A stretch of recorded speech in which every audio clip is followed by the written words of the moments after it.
A pregnant woman is found dead inside her home. Her husband initially tells everybody she overdosed. Cops go, no, she was strangled to death, and they rightly charge him with her murder. He's given a bond, and while out on bond, he cuts his ankle monitor, flees the United States using forged passports. I didn't even think that was possible anymore. And he ends up in Italy seeking asylum. This case is absolutely bonkers.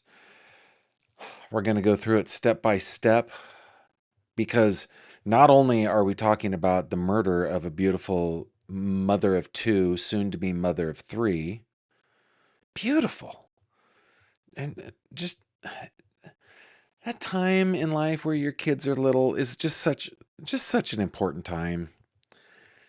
Anyway, but now we're like into international relations territory because Italy does not extradite anybody who is facing the old DP. And in this case, in Texas, this is a capital offense. So we're gonna go through the case. What else are we gonna do? We've got oh my god, we've got 3 questions. We got 3 pretty good questions tonight. We've got a couple of headlines to update you on. Of course, we've got some good news, and I was told by Wanda in our pre-show meeting that she has yet another jingle for good news, to cleanse the palate. So, like I say pretty frequently, we got 10 gallons of content to put into a 5-gallon show. Hope you'll stay with me.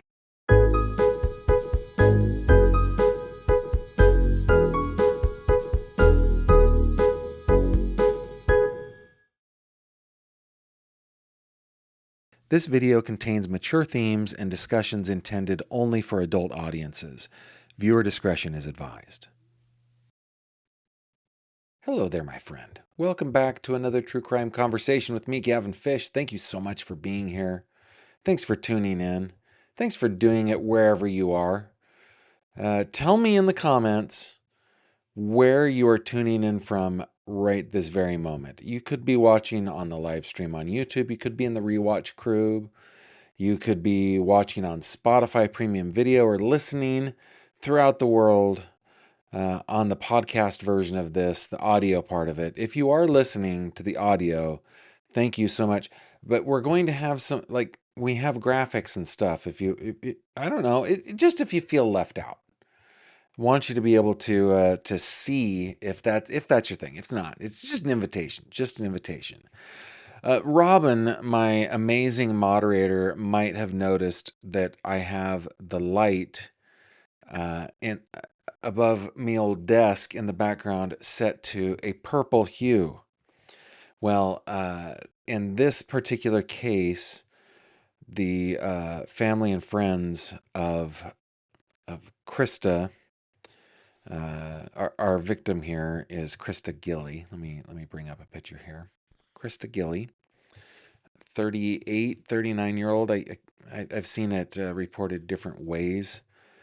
But they have asked that on Tuesdays we wear purple. Now, here's a funny story. I said, I have got a purple shirt. It's lavender. That's close enough. So I go into my closet and I put on my lavender shirt, and then I go down to get some water, and I'm telling Kimberly, look, I'm wearing a lavender shirt. She's like, that's gray. It might be leaning towards blue, but it's gray. I am so colorblind. I have a real color deficiency, and so I wanted to wear purple today. I thought that I was, but I am not. So, Robin, I put the light on in the background to a purple hue in honor of Christa Gilley, our victim in this. Before we get into Christa's case, you guys know how much I love you. You know how much I am thankful for you. Thank you so much for supporting me by watching, liking, subscribing, sharing by being a member or a patron, for your super chats and super stickers. But I've been wanting to give back. And as a watch enthusiast, and I was so distracted by putting on what I thought was my purple shirt, I forgot to put on my watch. So anyway, but I am a watch enthusiast, and I've teamed up with fanofthem.com to give away this awesome Omega Speedmaster. It's right around $5,000 watch. All you have to do is go to fanofthem.com/Gavin Fish, or click the link in the description and buy a limited edition collectible or a digital download. And not only do you get that cool merch, and not only do you support me, but you get entered to win this amazing watch. The deadline is May 21st. That's day after tomorrow at 11:59 p.m. Pacific time. So we're coming up on the end here, guys. Coming up on the end. And I can't wait to see who wins this. So please click the link in the description. Go to fanofthem.com/Gavin Fish. Grab some merch, grab a digital download, enter yourself to win this Speedmaster. Thank you very much for the support, and I wish you the best of luck. Okay, guys, I have not, this is the first video that we will have done on the murder of Christa Gilley. This happened back in 2024 in the Houston area.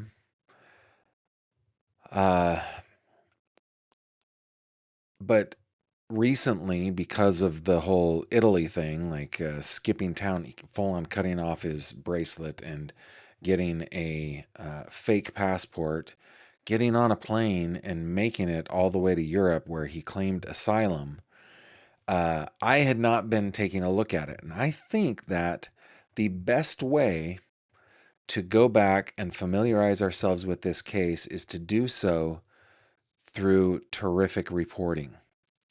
And the Houston Chronicle has done a great job. Shout out to Caroline Wilburn and Nicole Hensley.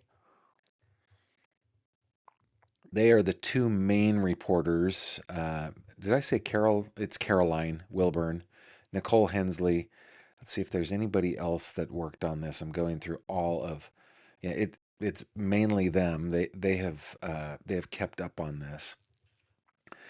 But what I want to do is, and you'll see in the links in the description that there's a lot that we're going to go through, but I want to familiarize ourselves with this case. So come with me, if you will, over to Ye Ol' Acrobat. This article written by Caroline and Nicole for the Houston Chronicle back on October 14th of 2024. Houston Community Mourning Death with Tuesday Vigil is the headline. I'm not going to read it all, but we're going to get the details, okay? As Heights residents prepare to memorialize Christa Bauer Gilley, who police say died at the hands of her husband, at a vigil Tuesday, family members from both sides of her marriage descend on a courtroom to see her husband go before a judge. The 38-year-old woman, a mother of two, and a Memorial Hermann physical therapist died October 7th, 2024. Authorities arrested and charged her husband, Lee Mongerson Gilley. There is Mr. Gilley right there. In connection with her death, she was 9 weeks pregnant at the time of her death, according to court records. Candlelight vigil is scheduled for 7 p.m. In Merriam Park, about a mile from where the couple lived. Halloween decorations adorned the couple's Alston Street home on Monday afternoon. The accused husband sat in a jury box for nearly an hour earlier that morning, at times mouthing words to Gilley's parents, before lawyers on both sides addressed his capital murder charge. Prosecutors are counting her fetus as a second fatality in the case. His parents sat on the opposite side of the courtroom. His hired attorneys, who declined to discuss the case, waived the prosecutor's reading of his probable cause in court. So no hearing for probable cause. Earlier court records alleged Gilley called 911 on October 7th, saying his wife had taken her own life through a drug overdose. That was his initial story. She had had enough of existence on this mortal coil and decided to overdose herself with drugs. He went to bed and woke up to find her in that condition, according to authorities. Does that remind us, guys? Criminals are so stupid. Why is it that criminals do the exact same stories over and over and over again? I have no idea what happened. We went to bed. We woke up. She was dead. He was dead. Must have been an overdose. So dumb. This excuse has been played so much. I don't want to instruct people on how to get away with murder.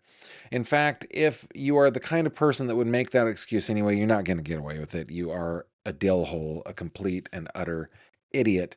By the way, you can get your dill hole coffee mugs at gavinfish.com. They have this amazing image, and then it also has the what is it, the definition of a dill hole. It's noun, it's slang, a mildly insulting term used to describe someone acting foolish, annoying, or clueless. Used in a sentence, you, Mr. Stearns, are a dill hole. Yeah, that's stop giving the excuse that you guys went to bed, that you woke up and they must have overdosed in the night. So dumb. It ranks right up there with falling anvils into cars. It's just the dumbest. Okay? The results of an autopsy, continues the article, declared her death a homicide caused by compression of the neck. Now, you guys know that I've had on the program Brian Bennett multiple times, a strangulation expert in South Carolina. He actually sent me a text when he saw that I was covering this case because Christa, she went to Clemson in South Carolina. So I don't know if she was from there or if she just went to college there, but South Carolina still doesn't have an anti-strangulation law. And Brian wondered if she had been a victim of strangulation before, because as we have learned from him, you are 800% more likely to be a victim of homicide if you are a victim survivor of strangulation in the past. So it makes me wonder. And it made Brian wonder, and I'm glad that he reached out. Okay, he later told police she was not into self-harm or contemplating self-harm. YouTube makes me use these kinds of words. Or a drug user, and that the two had argued earlier that night. Oh, ding, ding, ding, ding, ding. Oh, okay, so first story is Le Bol, and the second story seems to have a little more truth to it. The couple's two children were home at the time, according to court records. The children are staying with family members, officials said. Let's see. Prosecutor Lindsay Bondurant spoke at length with the wife's family after they observed the brief court appearance. They're a family in mourning, she said.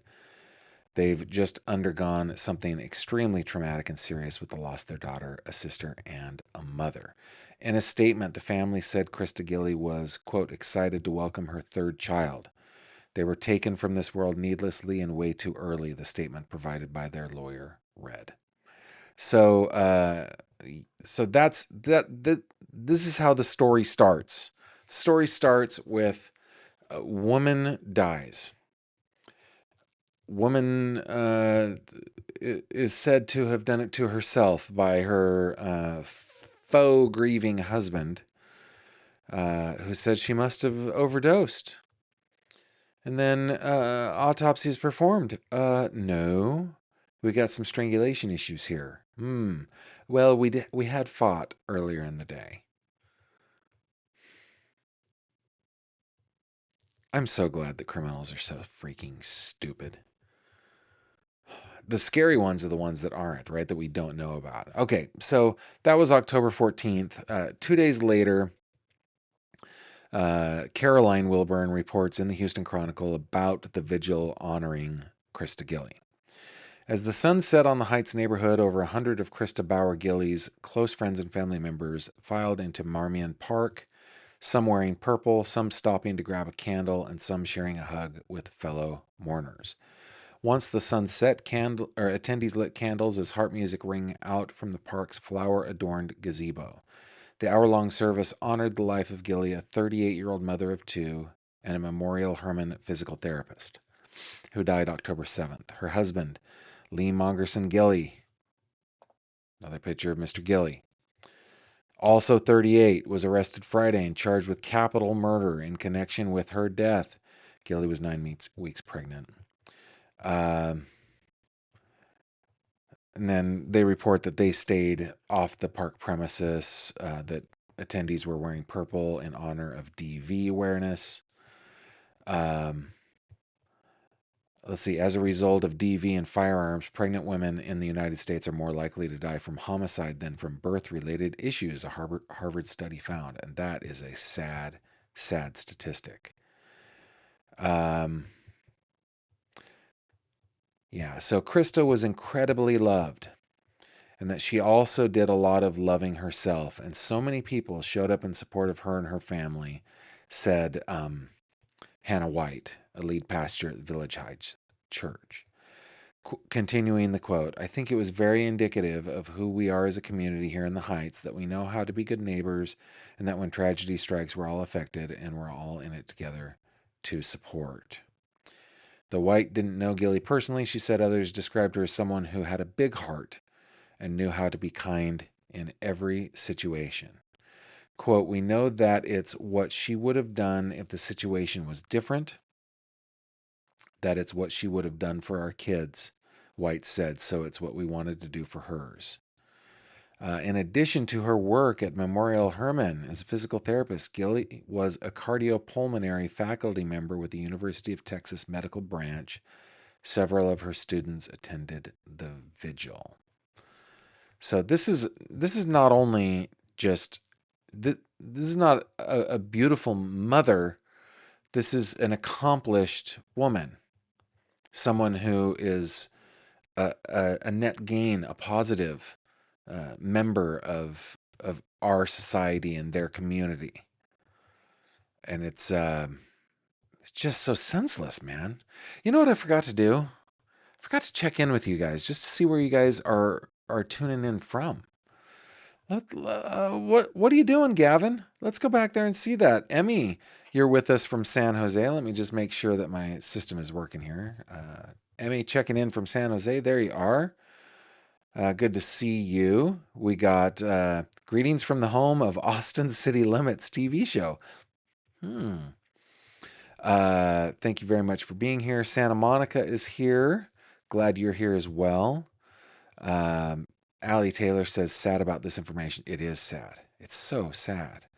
Rhonda Tolliver, the lucky one. Big hugs to everyone. Thank you very much. New York City is in the house. Who else do we got here? Great Lakes State of Michigan is in the house. The UK is here. I'm glad you are here. Canada's capital is here. I'm about to embarrass myself. It's Ontario, right? Hold on. No, it's Ottawa. Dang it. Yep, that was just embarrassing. Glad you were here. Thank you for being here. What else we got? Home of the largest cut hiddenite gem ever discovered globally. Wow, that is really good. Allie Taylor says, my uncle was colorblind. Yeah, this is the reason I am not a commercial pilot, is because I could never get a first class medical because of my eyes. Let's see. Wait, this is the purple shirt. This is and I still look at it and I see lavender. I am not making it up. This is, to me, a lavender shirt. Mooney says that Speedmaster is a sweet watch. It is. Lynn Taylor, any idea how much the bond was? We're going to get into that, but it was $1 million. Yes. Emmy says Surviving the Survivor has done some coverage. He has. He's been on it, and it's been awesome that he has. Joel is the best. Um, Let me keep going, see if there's anybody else checking in from where you are. I think I got everybody. Mooney coming in clutch, gifting some memberships. Thank you very much, Mooney, for doing that. Really appreciate that. Sunny Florida is in the house. Warrensville, North Carolina is here. Has the husband been found in Italy? Yeah, don't jump ahead. Don't jump ahead. He hasn't been found, but he is in custody. Yes. In Milan, Reading, PA is here. North of England is here. Thank you very much. Hickory, North Carolina is here. Joining in from the Cardinal and Dogwood State or Dogwood State. I'm not sure. Osceola, Indiana is here. The greatest spectacle in racing is here. Bobrin, Ottawa. Yeah, I don't know why I always think Ontario. It's so dumb. Catching live from Elverson, PA. New Jersey. Glad you are here. That's the shirt I called periwinkle. I don't know what periwinkle is. Kimberly says it's gray, leaning blue. Oh, wait a minute. There might be vindication. Vindication! Looks like light purple to me. Okay, maybe it is. Maybe my wife has the problem. Maybe that's what it is. Okay, you guys are saying periwinkle. What is periwinkle? Periwinkle, no, it's a pale blue purple flower. Okay, so that's, it's vindication. Vindication, man. Okay, that's enough. That's enough jocularity. Let's get back to the case at hand. All right. And I'm not just saying that. This is important. Okay. The next article, written by Nicole Hensley for the Houston Chronicle, same day, October 17th, same day as the Vigil article that we just read, reads, Houston man accused in pregnant wife's death said they fought over car. All right. The husband of Christa Gilley told authorities the two fought over a new vehicle purchase in the hours before her death, Harris County prosecutors revealed Thursday, as Lee Mongerson Gilley appeared on a capital murder charge. The couple, both 38, put their two children to bed after the argument before going their separate ways at their Heights home. Okay, so they had the argument, they put their kids to bed, and then apparently separated at their home. He called 911 hours later to report she had taken her own life through a drug overdose and began CPR on her. Okay, so now we're adding more. Assistant DA Lindsey Bondurant described the results of an autopsy showing Gilley, who is at least 8 weeks pregnant, 9 weeks is what I heard, had rib fracture injuries consistent with chest compressions. She continued to say that officials found other worrisome trauma to her neck and face that likely had nothing to do with attempts to save her. Okay, so he was smart enough to go, well, I probably should do chest compressions, so it looks like I tried to save her here.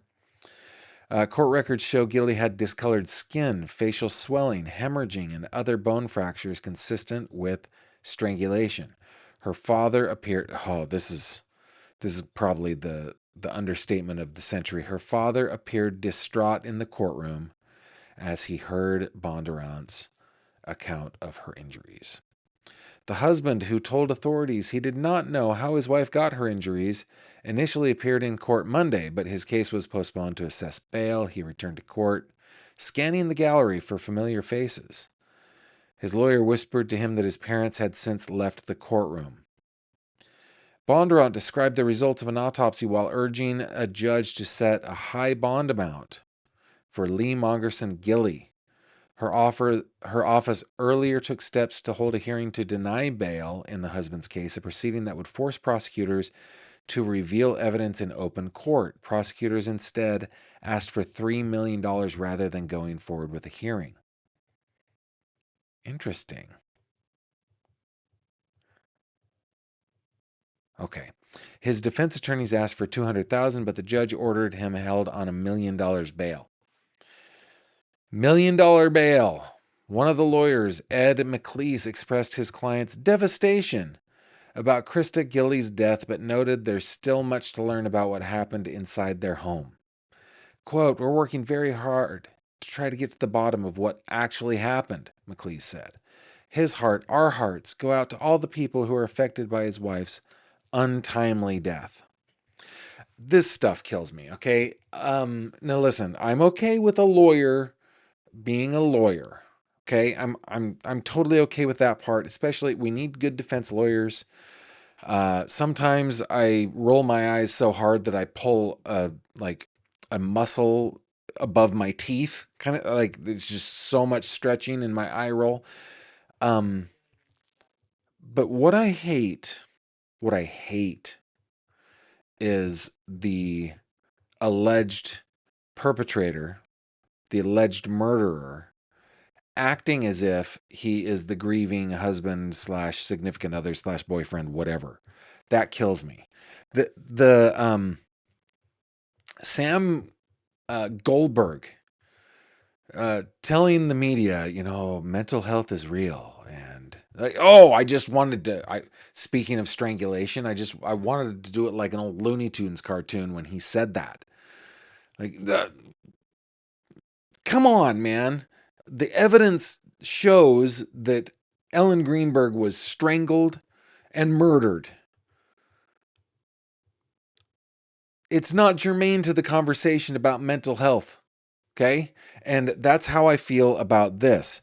Like, our hearts, his heart, go out to the people who are affected by his wife's untimely death. You know who caused the untimely death, sir? That drives me crazy. Okay, Lee Gilley has been ordered not to have contact with their 2 children or go near their school or home should he make bond. The children are being cared for by paternal and maternal grandparents, prosecutors said. Oh, okay. I need a moment. We'll just bring up our victim here. You know what? Let's just take a moment and see what you guys are saying over here. Miss Chivo's Dragon says that she learned about periwinkle at the University of Crayola. Very nice. Ooh, Kate, what is this flag? This looks, what is that flag? It's not Norway. But anyway, thank you very much for being here. See if there's anything else that you guys... Oh no, Tina May is now saying it looks more blue than purple. I just needed to get, I needed a moment. Actually, Wanda, could you just get me some music to get my head like clear after that last quote from the attorney? Just, okay. This is Gavin taking deep breaths.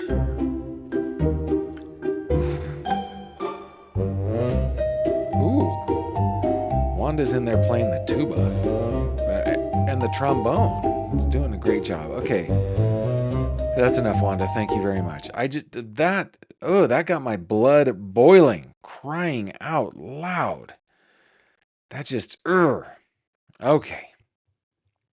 Let's continue. All right.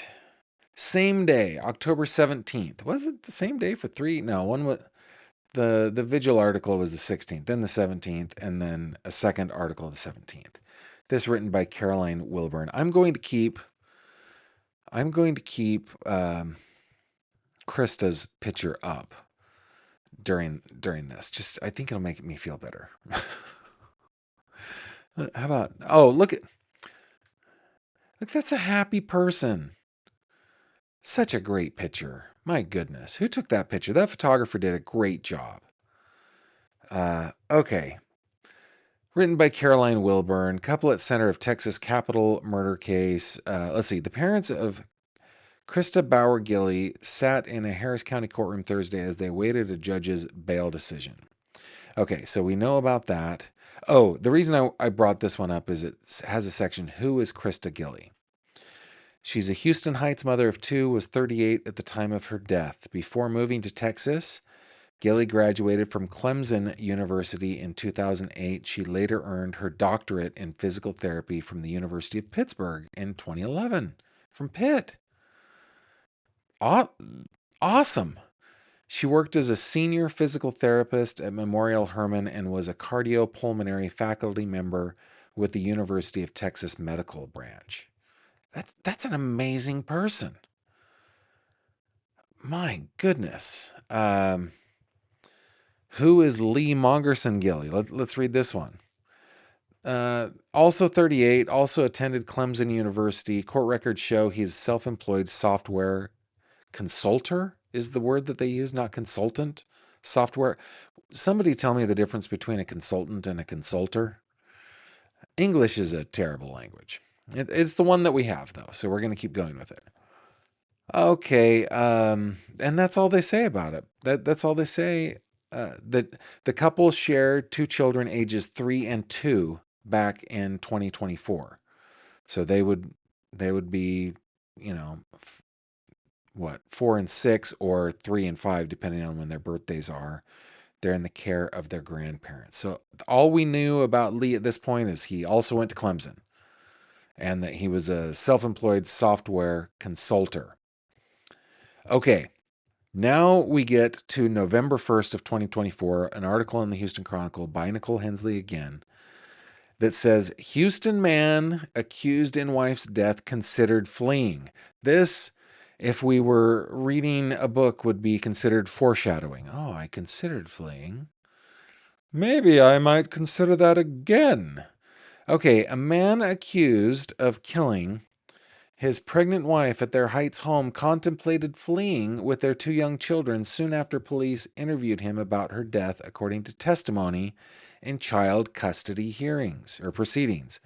Lee Mogerson Gilley told at least two relatives, his brother and father-in-law, he was considering leaving with the kids soon after the October 7th death of his wife, Christa Gilley, who was pregnant with their third child. The relatives recalled their conversations with Gilley this week in the 245th District Court for a judge to decide which family members, Gilley's brother in North Carolina or in-laws in South Carolina, will have conservatorship over their children ages 2 and 3.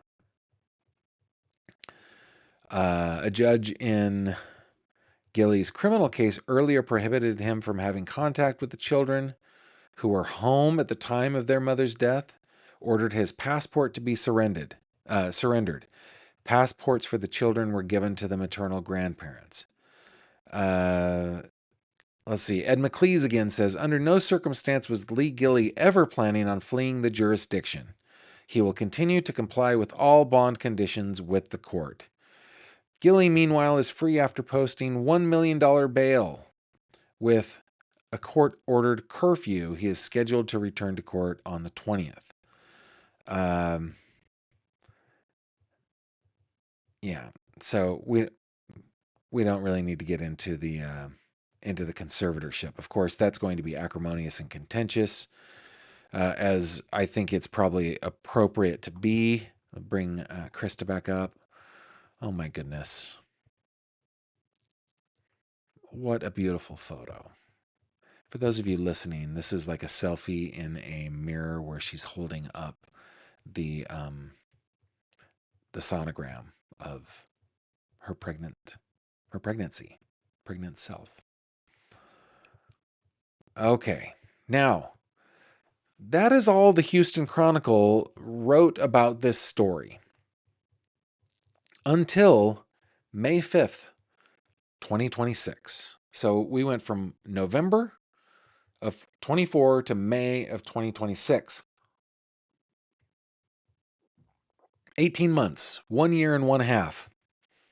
And Nicole Hensley again, writing for the Chronicle, says Lee Gilley seeks asylum in Italy weeks before his murder trial begins. Dun, dun, dun. Now, guys, I should tell you, I went to the district court's website. I've had a login for Houston since forever, since the Solve Crimes with Rick and Gavin days, and logged in to start getting some documents on the case to see what kind of stuff is out there, what details we can get.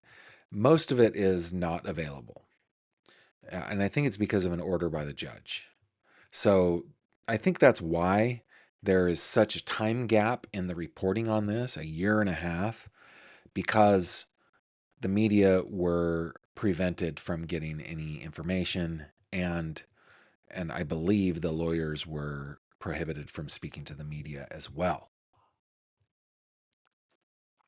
So Going back to Nicole's article, Lee Gilley seeks asylum in Italy weeks before his murder trial begins. A bailiff called Lee Gilley's name 3 times outside a Harris County courtroom Tuesday as a formality, but didn't expect to hear an answer. At that moment, Gilley was in Italy seeking asylum while he awaits trial in the death of his pregnant wife, according to authorities.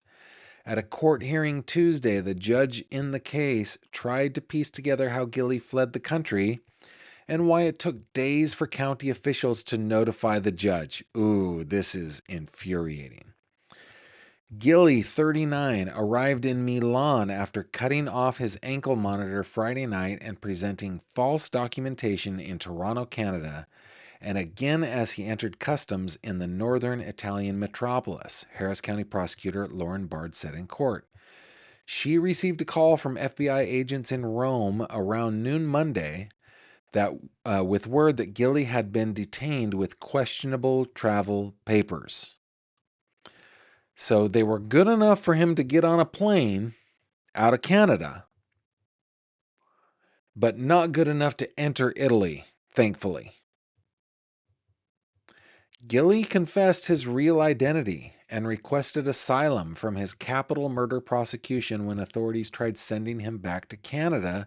Bard said he remains detained overseas. His attorney, Dick DeGuerin, said he communicated with Gilley by email on Sunday, but was unaware that he had left the country. When asked by the judge, neither side knew how long the asylum process could take or when Gilley could be extradited to Texas. Here is the thing. Italy is not going to extradite Gilley if he is facing the DP. And as we have said, it's a capital murder charge. Now, prosecutors up to this point haven't said whether they're going to seek the DP. But just because the DP is on the table, Italy is not going to extradite him. Not without guarantees and promises that he won't be put to death. So this, I actually, he's an idiot. Here's his mugshot. He's an idiot, but he's got just enough common sense to seek asylum in a place that doesn't extradite for the DP. Not enough sense to go to a place that just doesn't extradite. So he's somewhere in the middle, I guess, right? So continuing the article, if convicted of capital murder, Gilley would automatically be sentenced to life imprisonment without parole, as the Harris County District Attorney's Office has never publicly voiced an intent to seek a death sentence at trial. DeGuerin suggested the prosecution may have to formally agree to avoid seeking the death penalty against Gilley in order to bring him back to Texas. Some countries where the DP has been abolished, such as Italy, may not extradite someone if the DP is being considered. DeGuerin expressed dismay that he's been unable to communicate with Gilley to advise him to not fight the extradition. The obstacles in quickly returning Gilley to Texas could postpone Gilley's trial scheduled for June 5th. Yeah, I think that's likely. In the death of his pregnant wife, Christa, with whom he had 2 other children. And then, let's see. The prosecution and defense found out Monday that Gilley was in Italy, as did the judge. Members of Harris County pretrial services, however, were alerted around 9 p.m. Friday that Gilley's ankle monitor may have been tampered with. A supervisor with the department, Stacey Davis, went before the judge and said their policy is to inform the court within 24 to 48 business hours of a potential bond violation. Wow. In this case, they waited until business hours Monday to disclose the violation. Peebles is the judge, right? Deemed their policy an issue that should be tweaked, as he had previously ordered them to call him personally at all hours if Gilley had gone outside the restricted area. If suspicion rose at 9:13 p.m. Friday and I don't learn about it until Monday morning in a capital murder case, I have an issue with that, Peebles said. Yeah. The judge asked Davis to report back to him on whether pretrial services could provide more timely information in the future, especially for high-risk cases like the one involving Gilley. Natalie, I don't know how to pronounce Natalie's name, pretrial services executive director, agreed there was room for change. Although pretrial services followed our current notification protocols in this instance, we recognize existing guidelines can be improved, she said in a statement. My goodness, that is a government employee acting like a government employee. I'm sorry. That's like going to the DMV. We recognize that we could improve. Infuriating. Okay, and then the following day, again by Nicole Hensley for the Chronicle, new federal charge reveals how Lee Gilley fled Houston, so we can get some more details. Lee Gilley, who fled the U.S. on the verge of a capital murder trial, traveled with a fake passport and a pseudonym, according to a new criminal charge filed in federal court. I, again, went to Pacer. I looked up the case. I did find the case, but no documents are downloadable. So maybe it got sealed after Lauren was, or is it Lauren? Nicole was able to get it. Okay.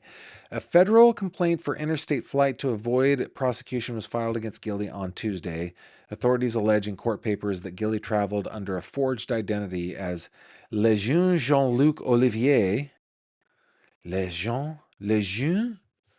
Jean-Luc Olivier. Anyway, he used a passport and other Belgian identification documents to travel on an Air Canada flight to Italy and seek asylum, according to court records. Gilley landed Sunday at the Milano Malpensa airport in Milan, where authorities denied his entry to the country and took him into immigration custody, U.S. Marshals wrote Tuesday in a criminal complaint. Gilley's escape from the U.S. raises questions about the county's supervision of criminal defendants who are free on bond. Right, of course. And then I'm going to yada yada a bunch of this. It's unclear how soon Gilley could return to the U.S. to stand trial. Going to yada yada that. And of course, the judge is like, dude, got to give me a heads up. Okay, now on the 12th, we learn that Gilley is fighting extradition from Italy. Thousands of miles from Harris County courtroom, accused killer Lee Gilley professed his innocence to a judge Monday as he appeared in an Italian court to plead for asylum, according to news reports. Gilley, 39, refused to waive his extradition back to Texas as his attorney Dick DeGuerin previously advised him to do. Quote, oh, here we go. We're going to hear from him. I need to brace. We're going to bring up a picture. Oh, isn't that a beautiful photo? My goodness. Somebody's a very good photographer. Beautiful. There, let's do that one. Quote, my wife is dead and they wrongly blamed me. That's why I no longer have faith in the justice system. I am innocent, said Gilley. He acknowledged, however, fleeing the country to avoid going to trial. He acknowledged fleeing the country to avoid going to trial in the death of Christa. Authorities have not publicly said how Gilley fled Texas, but court records show he managed to secure a flight from Canada to Italy with faked Belgian documents after cutting off his ankle monitor on May 1st. The only crime I committed was fleeing, Gilley was reported as saying. I fled to avoid being killed. I went to great lengths to escape and seek protection in Italy. He chose Italy because of the country's opposition to the DP. He explained in court the comments, the first of his to be made public since his escape, followed a frantic inquiry by Harris County authorities to find out how Gilley escaped and what could happen next. He has no known ties to Italy, his overseas attorney, Monica Grosso, said, following his court appearance. Let's see. Last week, DeGuerin suggested the prosecution may have to formally announce to Italian officials that they won't seek the DP against Gilley in order for his extradition to proceed. Italy, who abolished it in the 90s, is among the countries that may not extradite someone if the DP is being considered in another jurisdiction. Grosso's comments indicate Gilley's extradition could be further complicated by the punishment range of the capital murder charge in Texas, so not just the DP. If a jury were to convict Gilley of capital murder without the DP as an option, he would automatically be sentenced to life in prison without parole. That alternative punishment is deemed non-compliant with European law, Grosso argued, citing a recent European Convention on Human Rights ruling centered on Hungarian prisoners. Okay, so all right. Last one I got. And then we can discuss. Well, we can discuss now. Let me just see what you guys are saying over here. Let me scroll up. Okay. Emmy's saying my shirt is light gray. Miss Chivo's Dragon is saying that you think you heard Wanda playing the bassoon. You heard right. Yeah, she's amazing. Wanda is just a real, and I mean this just from the bottom of my heart. Wanda, you are a valued employee and a cherished music director. Amazing. Arriving late from the glorious, was it Aotearoa, land of the long white cloud? Okay, thank you for being here. Oh, you're a Kiwi farmer. So this is New Zealand. That's why I can't pronounce it. I think you guys make up words down there. I think you make up words. Let's see. Yeah, a guest on Joel's show today said the children are now with their parents. Yeah, I'm kind of yada-yadaing over the custody issue. I, yeah, I just feel like that's something that I don't need to wade into. Frida People says, Gavin, the difference between a consultor and a consultant is a dozen IQ points. Sorry, I'm in a bad, snarky mood. I guess either is better than consultator. Consultator. Yes, indeed. Yes, indeed. Let's see. Meredith asked, do you know the Gilley SNL skit? I don't. I do not. Let's see. Yeah, cabling. Surprised he didn't go to Vietnam. Yeah. And Debbie, how can he fly and leave the country? I guess his documents were good enough to, get past. Well, you have to get past the TSA. I was going to say, like, they were good enough for, for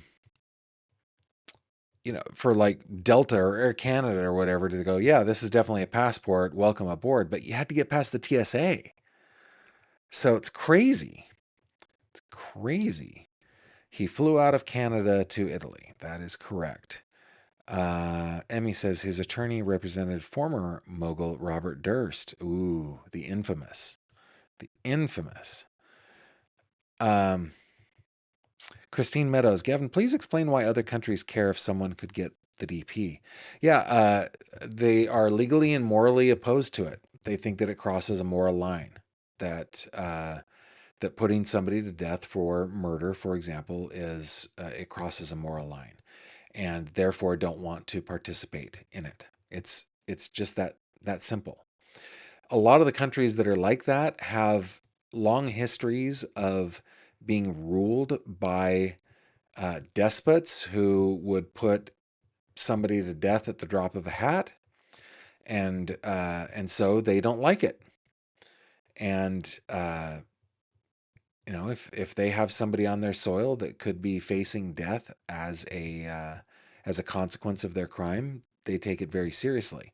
Now, like I try to stay agnostic on the thing, but to me there are good reasons to have the DP. And yeah.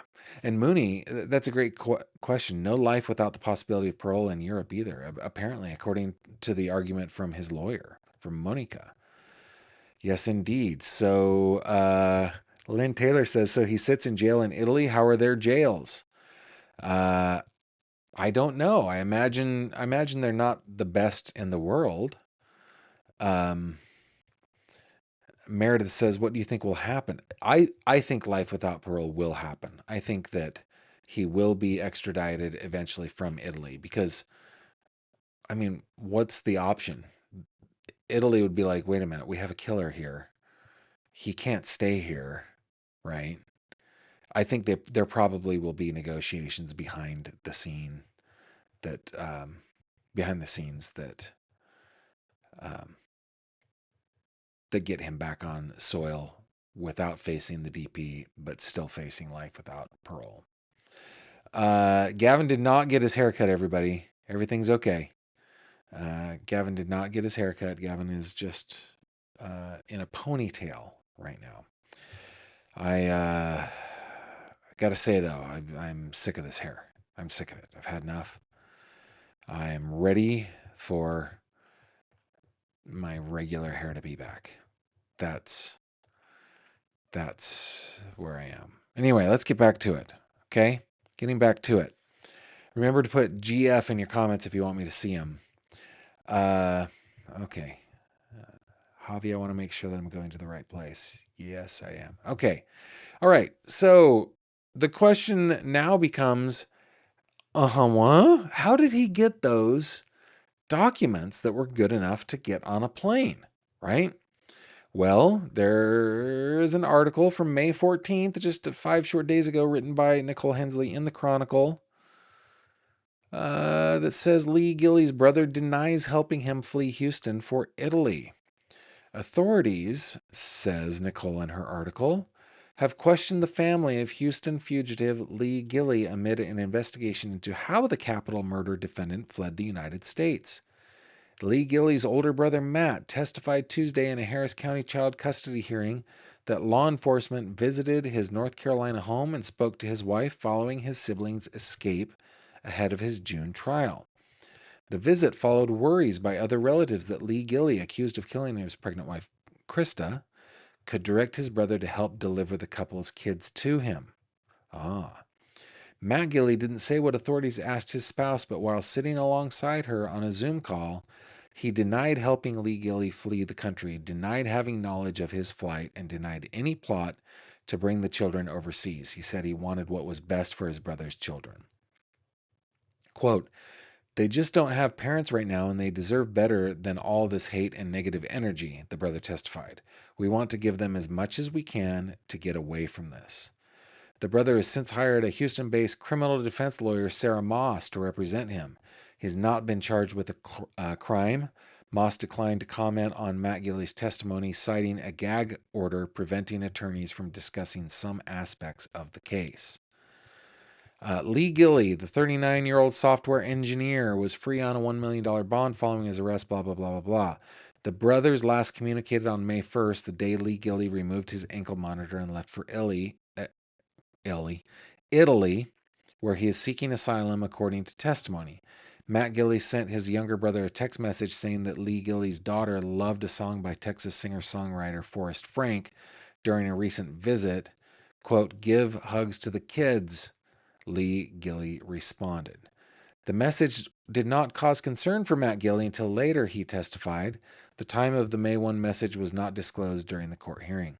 Authorities have not publicly said how Gilley traveled from Texas to Canada, where he then boarded a flight to Milan. He left his car at his Heights home, was detained May 3rd at the Milano Malpensa airport with a fake passport. So, and his asylum case remains open. And then there's more on the custody battle, but again, I'm kind of yada-yadaing that because I just don't think it's my business. Okay, the 2-day hearing in the 245th District Court prompted testimony from Christa Gilley's father, Christopher Bauer, about his concern that the children were in danger. He penned an affidavit May 6, alleging that Lee Gilley told a woman that he would flee the country and that his brother would deliver the kids to him. Bauer alleged that Gilley's family could do his bidding. He did not flee in a vacuum, Bauer wrote. He did not have money and resources to do so. Bauer's attorney, Angela Stout, suggested that Lee Gilley changed his appearance ahead of his flight by showing a photo taken last month at his mother's funeral. He had grown out his hair and a beard and gained weight, a stark difference from his lean, clean-shaven look following his 2024 arrest. The brother asked Lee Gilley about his new look. He replied he didn't plan on cutting his hair. So the judge ruled that there was no evidence that was shown that Gilley's family did anything wrong, but prevents Matt Gilley from visiting the children once they're in Texas until his brother is brought back from Italy. So we're going to keep our eye on this one. It's just, it's case, man. Debbie says Amanda Knox sat in an Italian jail for years. She did. Emmy said the same thing. She was in jail in Italy. Reuter says, we don't make up words. That is the true name of New Zealand, our native language. Okay, now I'm a professional quibbler, and so I will just say all language is full of made up words, but I'm just teasing you. I love you guys down there, and always love it when you watch from New Zealand. Thank you very much. Debbie says, why is he not extradited back to where he's from? He's from Canada, right? He needs to be extradited to Texas. He's facing criminal charges there and trial there. So that's where he needs to go. I don't think that we would want him to go to Canada. We'll keep our eye on this one, guys. We'll keep our eye on it and report back when we learn anything new. Now, listen, don't despair. We've got more to talk about. Let's bring up Christa one more time. We want to remember that we are victim-centric around here, right? At the end of the day, this lovely woman and her unborn child lost their lives.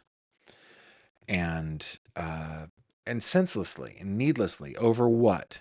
Over fighting over a car, or over infidelity, or over whatever it might be. Like this poor woman was murdered. And so we'll keep our finger on the pulse of this one. We will follow it. I'm actually gonna reach out to Joel. I'd love to have him on to talk about it. But before we end the show, don't worry, we've got more. Do not despair.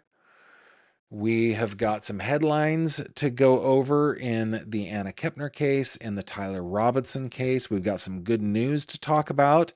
But before we do all that, how about we get into 3 questions? It's 3 questions with Gavin Fish. Guys, in this segment, I answer your questions that you send in to me. What I've noticed is you like to just get to know me, and that's cool. That's cool. Sometimes the questions are repeats, but I allow them because sometimes, we have new people. So, and that's the deal tonight. The first question is a repeat, but I'm going to repeat myself. But if you have a question for me about anything, my favorite color, which is neither periwinkle nor lavender. Apparently it's gray. Or if you want to know my thoughts on the mysteries of the universe, send your questions to 3questions@gavinfish.com. 3questions@gavinfish.com. 3questions@gavinfish.com. It's all spelled out. And I promise that I will answer all the questions. But I will do so 3 at a time in the order that I want to do it in. Really is what it boils down to. All right. Question number 1 comes to us from the Wizard of Ezzy. Wizard of Ezzy. Tell me about your first date with your spouse. With my sweetie pie, my snuggly bear, my one and only Kimberly Fish? Gladly. There it was. The summer of 1999.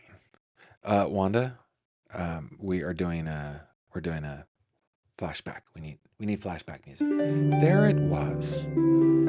The summer of 1999, I had moved into an apartment with a roommate, and I was in a new area, living in Fair Oaks, California. I go to church on Sunday, and I'm there in the foyer of the church, and in walks this vision, a vision, like standing tall, shoulders back, smile on her face, being kind to everybody. And I said to my roommate, I'm going to ask that girl to marry me. And he laughed and went, ha ha. Notice I didn't say, I'm going to marry that girl, because I didn't think I ever had a chance. I said, nay, I am going to ask her to marry me. Turns out that the fair Kimberly was a friend of a friend. And that friend was dating a guy who was a private pilot. And she said, hey, boyfriend and I are going on a date. We're going to go on a flight. Why don't you ask Kimberly out? And I said to myself, self? Yes. So I go, I was very nervous, and I asked her, would you like to go on a double date? With our friend and our friend's boyfriend.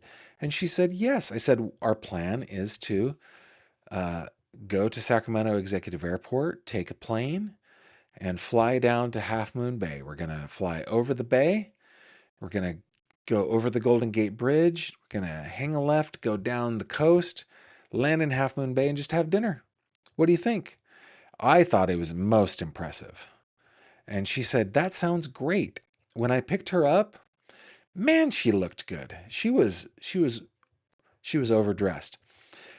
And that's what we did. We drove down to Sacramento Executive Airport. We met our friends. We hopped in the airplane.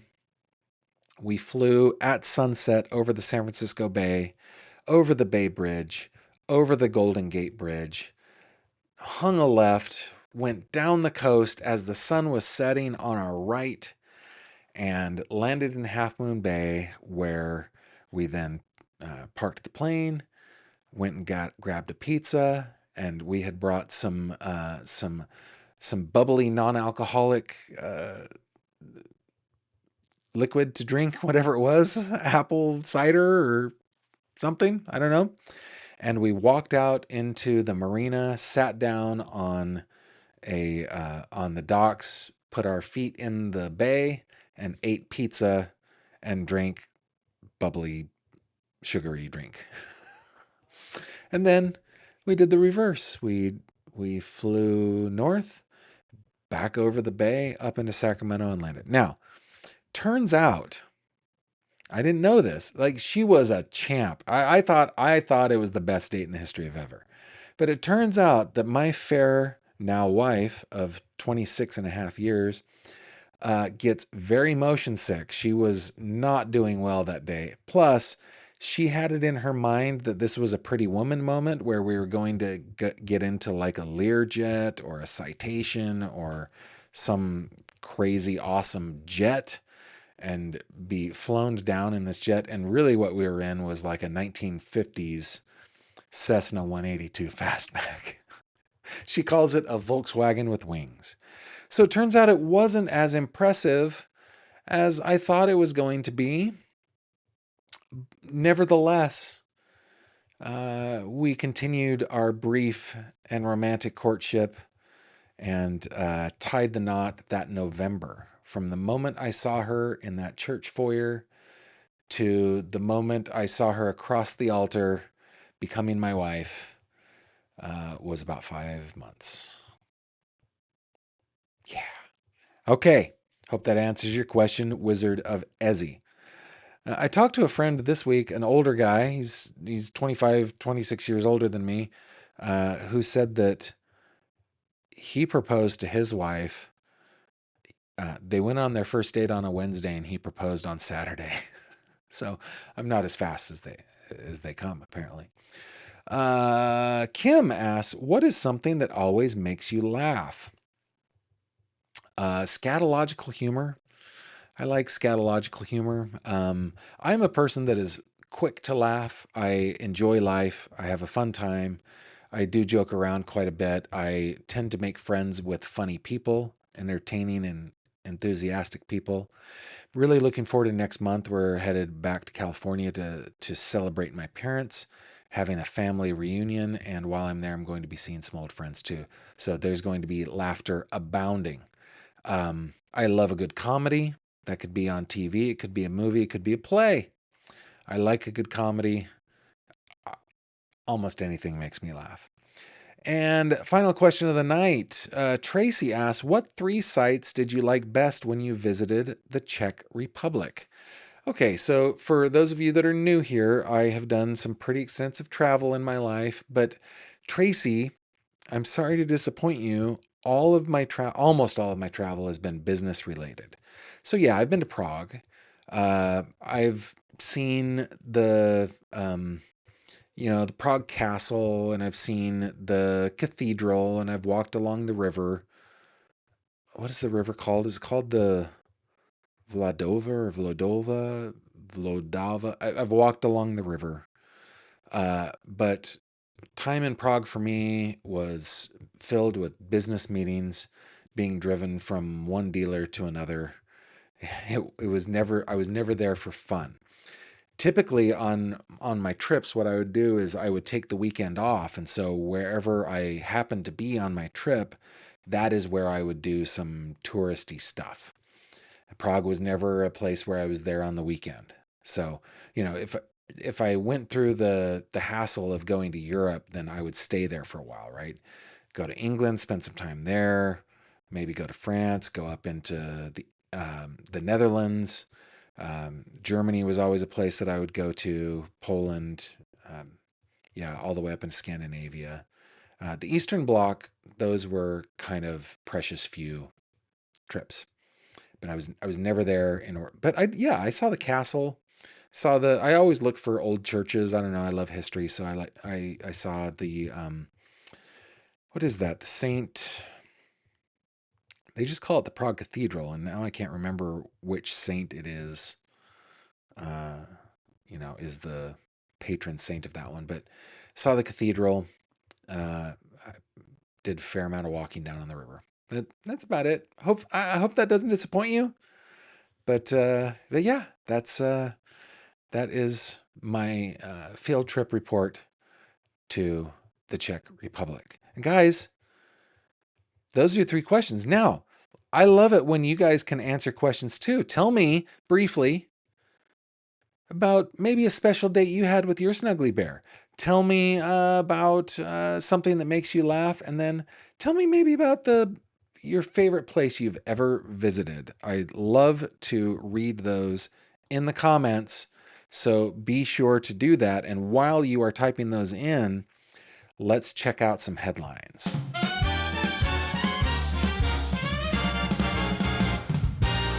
True crime headlines.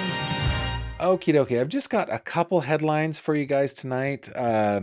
One, I think we already kind of know this, but we're going to go cover it anyway. This from WESH in Florida, written by Madeline DeStefano. Hearing delayed for teen accused of killing Anna Kepner. So a hearing to decide whether Anna Kepner's stepbrother, accused of killing her on a cruise ship last year, should be released from jail to a family member while awaiting trial has been postponed by 5 days. The motion hearing was previously scheduled for the 22nd. The teen, identified as TH in court documents, is now scheduled to appear in federal court in Miami on the 27th. He's being charged as an adult for murder and the aggravated SA of his stepsister. So that has been postponed a few days, as they tend to be. Not a big deal. And then in the Tyler Robinson case, of course, he's the one accused of assassinating political commentator Charlie Kirk, written for KUTV by Derek Fox and Liv Keller. Judge weighs arguments on media access to evidence in hearing for Tyler Robinson. Dateline Provo. Tyler Robinson, the man accused of shooting and killing Charlie Kirk in September, made an appearance in court on Tuesday. During the hearing, Judge Tony Graff Jr. heard arguments over motions to hold a state prosecutor in contempt over comments made to the media and to block media from portions of a preliminary hearing scheduled in July, and I hope that doesn't happen. Richard Novak, an attorney on Robinson's defense team, argued that the prosecution violated a gag order by discussing an ATF report regarding a ballistics test with national media, including an appearance on Fox and Friends. State Attorney Ryan McBride countered, arguing the defense mischaracterized the report and led the media to believe and misreport that the bullet that killed Charlie Kirk did not come from the weapon found on the scene. Quote, in this case, there was a tidal wave of media that mischaracterized the evidence, that misrepresented the evidence, that misled the potential jury pool of what the evidence was, argued McBride. McBride said that the prosecution team had a duty to correct the mischaracterization, which could taint the jury pool, as many media outlets reported that the report may exonerate Robinson. McBride said they only responded in fact and avoided making any comments that could unfairly suggest Robinson's guilt, an argument Robinson's defense team disagreed with, because they do, and it's okay. They can disagree. Novak argued the defense motion did not mischaracterize the ATF report and that they were not responsible for how the media misrepresented the report. Okay. Either way, I remember when that came out, and I reported here that, the ballistics weren't a match, but there was a mountain of other evidence. So we'll see what happens. Hopefully, what won't happen is that the media being denied access to portions of the preliminary hearing, which is a public meeting. And there's voir dire, lawyers. Everybody just relax. There's voir dire. You will be able to find people that are not paying attention to it. Don't worry about it. And those guys, what are they? Those are your headlines.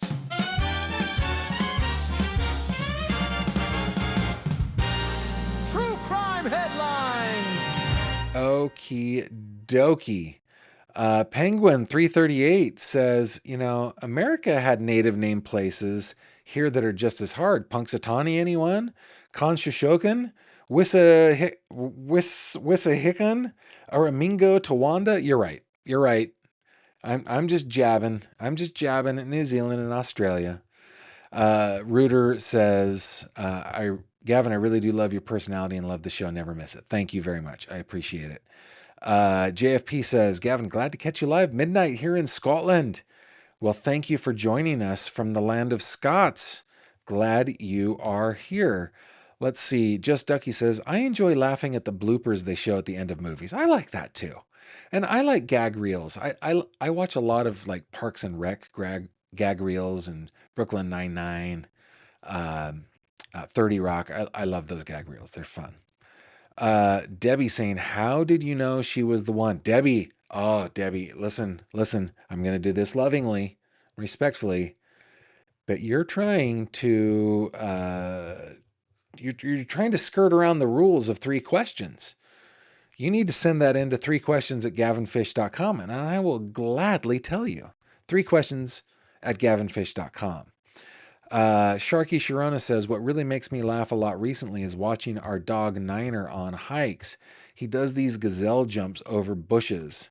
He is an Amstaff Pity boxer mix. So he's like on springs, like Pepe Le Pew kind of thing going on. That's cute. We have 2 cats and they are hilarious as well. Our Judy cat, so our cats are named the Haynes sisters, Betty and Judy Haynes. Betty is more of an athletic cat. She's a little more outgoing. Judy is kind of a plump little round thing, but is really cuddly. And I don't know, they just make me laugh when they do stupid things like misjudge distances, stuff like that. I love animal humor as well. That's good stuff. Frida People says, news bloopers make me laugh a lot because they try so hard not to crack and then try to get serious again. I have a playlist of them when I need a laugh. Oh, that's smart. Jennifer says, the most beautiful places I've been to are Lake Atitlan and what is that? Panajachel, Guatemala. Okay.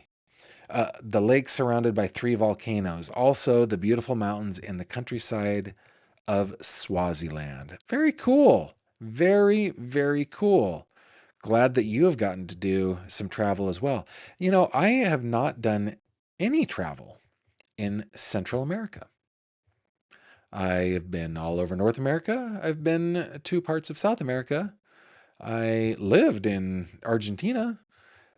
but never Central America. I was once talking to a friend of mine who, like me, was a missionary in his youth, who served as a missionary in Costa Rica, and he went back. And I said, "How was it? How was Ticolandia when you're back there for, you know, for just being a tourist?" And he goes, "Oh, it's way more fun when you're a tourist."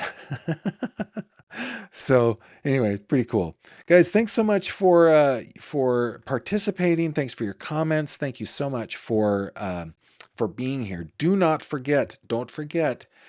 We're bumping up against the end of the giveaway at fanofthem.com/Gavin Fish of this Omega Speedmaster. The deadline is May 21st. So that's Thursday at 11:59 p.m. Pacific time. That is when it ends. So go to fanofthem.com/Gavin Fish. Get yourself some merch. Get yourself a digital download. It supports me and it gets you automatically entered to win this amazing watch. Cannot wait to see who wins. I'm stoked about it.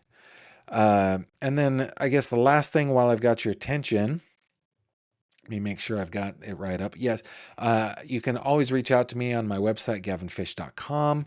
See the cases that I cover. You can check out Crime Cod articles. We're putting out a lot of content right now. We have a Crime Cod newsletter that comes out every Tuesday. It went out this morning. So go to gavinfish.com, scroll down to the very bottom, and you can subscribe to the newsletter. Or the first time you go to the website, it'll pop up for you. There's also a Crime Cod link here that will take you to crimecod.com where you can sign up as well. So lots of ways to sign up to the newsletter, and I would really appreciate it if you did. It's a free and easy way to support me. And then we like to hang out on Facebook in the Fish Tank. So just search the Fish Tank or search Gavin Fish, or better yet, go to my website and click the little fishy icon, and that is the way that you can find us on Facebook. With that, I shall bid you adieu. Thank you very much for being here. Thank you so much for everything, and I will see you on the next one. Until then, take care of yourselves. Good night. Thank you very much for watching this video. If you liked what you saw, please consider subscribing. And if you have any questions or comments, please leave them below.